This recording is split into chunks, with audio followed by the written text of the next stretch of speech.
Good morning viewers. Indian polity के अंतर्गत आज हम लोग मौलिक अधिकारों को पढ़ेंगे। इस लेक्चर में हम लोग केवल एक ही मौलिक अधिकार राइट टू फ्रीडम 14 से 18 को देखेंगे। आइए चलते हैं। सबसे पहले जो व्यूअर्स आप ये जान लीजिए कि जो मौलिक अधिकारों की चर्चा है हमारे संविधान में भाग 3 के अंतर्गत की गई है और समस्त जितने भी मौलिक अधिकार हमारे संविधान ने हमको प्रदान किए हैं उनकी चर्चा अनुच्छेद 12 से 35 के बीच में की गई है। तो जो संविधान का भाग 3 है उसे संविधान का मैग्ना कार्टा भी कहा जाता है। सन 1945 में जवाहरलाल नेहरू ने एक समिति बनाई थी जिसे तेज बहादुर सप्रू समिति कहते थे। यह मौलिक अधिकारों से संबंधित थी। भारतीय संविधान में मौलिक अधिकार बिल ऑफ राइट्स अमेरिका से लिए गए हैं। प्रारंभ में मौलिक अधिकारों की संख्या 7 थी जो वर्तमान समय में केवल 6 रह गई है। आइए हम जान लेते हैं कि ये 6 मौलिक अधिकार कौन कौन से हैं, फिर इनको एक एक करके पढ़ेंगे। पहला अधिकार है राइट टू इक्वलिटी।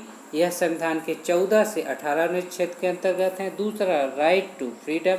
यह संविधान के 19 से 22 अनुच्छेद के अंतर्गत हैं। तीसरा है राइट टू एक्सप्लॉयटेशन, 23 और 24 में इनका जिक्र है। चौथा है right to freedom of religion. इनकी चर्चा 25 से 28 अनुच्छेद के बीच में है।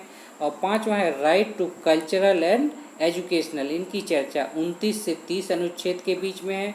और लास्ट है आपका राइट टू कॉन्स्टिट्यूशनल रेमेडीज। इनकी चर्चा 32 से 35 के अनुच्छेद के बीच में है। और ये 32 से 35वां अनुच्छेद बहुत इम्पॉर्टेंट है। इसकी इम्पोर्टेंस को देखते हुए डॉक्टर अंबेडकर ने इन्हें संविधान की आत्मा कहा।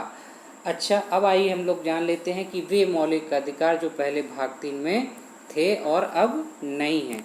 तो ऐसा पहला मौलिक अधिकार है संपत्ति का अधिकार, जो पहले आर्टिकल 31 में था, लेकिन अब इसको अनुच्छेद 301 के अंतर्गत कर दिया गया है। अब यह मौलिक अधिकार न रह के सिर्फ एक लीगल राइट है। दूसरा है व्यापार का अधिकार, जो पहले आर्टिकल 19(6) में था। अब ये भी अनुच्छेद 301 के तहत केवल लीगल राइट है, मौलिक अधिकार नहीं है। इसी तरह अनुच्छेद 326 में चर्चा की गई है वयस्क मताधिकार की। अब यह वयस्क मताधिकार केवल संवैधानिक अधिकार है, मौलिक अधिकार नहीं है। आइए चलते हैं, आपको अनुच्छेद 12 में ले चलते हैं, क्योंकि मौलिक अधिकारों की चर्चा जो है अनुच्छेद 12 से ही शुरू हुई है। क्योंकि अनुच्छेद 12 में राज्य की परिभाषा दी गई है और राज्य के खिलाफ ही आपको मौलिक अधिकार दिए जाते हैं, इसलिए राज्य की परिभाषा समझना जरूरी है। और आर्टिकल 12 में जो राज्य की परिभाषा दी गई है उसके अनुसार राज्य शब्द में क्या आता है? राज्य शब्द में आता है भारत सरकार और संसद। दूसरी आती है राज्य सरकार और राज्य के विधानमंडल। तीसरे आते हैं सभी स्थानीय पदाधिकारी। चौथे आते हैं अन्य प्राधिकारी। तो इन सभी के खिलाफ आपको मौलिक अधिकार दिए जाते हैं, इसलिए इनको राज्य शब्द के अंतर्गत जानना जरूरी है। व्यूअर्स, आर्टिकल 12 में जो राज्य शब्द की परिभाषा दी गई है सिर्फ इसी अनुच्छेद के लिए दी गई है। आइए आर्टिकल 13 देख लेते हैं। आर्टिकल 13 बहुत ही इम्पोर्टेंट है। आर्टिकल 13 में मूल अधिकारों से असंगत तथा उनकी अल्पीकरण करने वाली विधियां हैं। वस्तुतः अनुच्छेद 13 न्यायालयों को न्यायिक पुनरावलोकन की शक्ति प्रदान करता है। यह शक्ति केवल उच्चतम न्यायालय को अनुच्छेद 32 के तहत तथा उच्च न्यायालयों को अनुच्छेद 226 के तहत ही प्रदान की गई है। न्यायिक पुनरावलोकन का सिद्धांत सर्वप्रथम अमेरिका के सुप्रीम कोर्ट ने प्रतिपादित किया।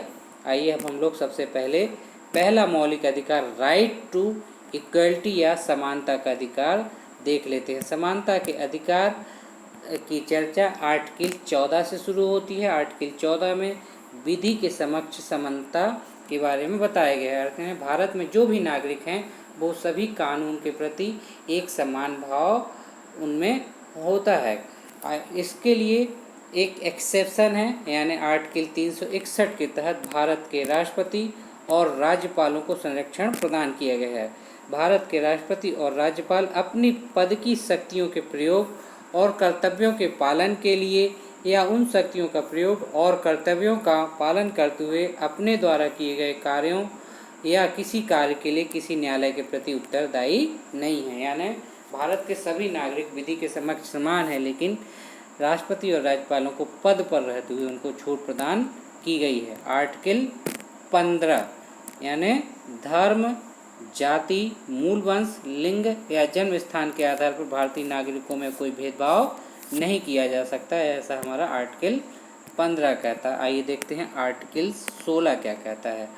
आर्टिकल 16 में लोक नियोजन में अवसर की समानता, यानी जो पब्लिक सर्विसेज होती हैं उनमें भारतीय सभी नागरिकों को अवसर की समानता रहेगी, लेकिन इसका एक एक्सेप्शन है जिसे आर्टिकल 16(4) में दिया गया है। इनमें अनुसूचित जाति और जनजातियों को संरक्षण प्रदान किया गया है और इसी के तहत इनको रिजर्वेशन की व्यवस्था की जाती है। आर्टिकल 17 है अस्पृश्यता का अंत, यानी एबॉलिशन ऑफ अनटचेबिलिटी।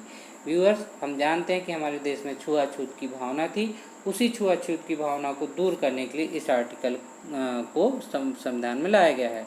आर्टिकल 18 उपाधियों का अंत करता है। बच्चों, आप जानते हैं ब्रिटिश साम्राज्य के दौरान बहुत से प्रकार की उपाधियां ब्रिटिश सरकार द्वारा दी जाती हैं। आर्टिकल 18 द्वारा उन सभी का अंत कर दिया गया। अब हम लोग अगले वीडियो में बाकी बचे 5 अधिकारों को देखेंगे। Good bye.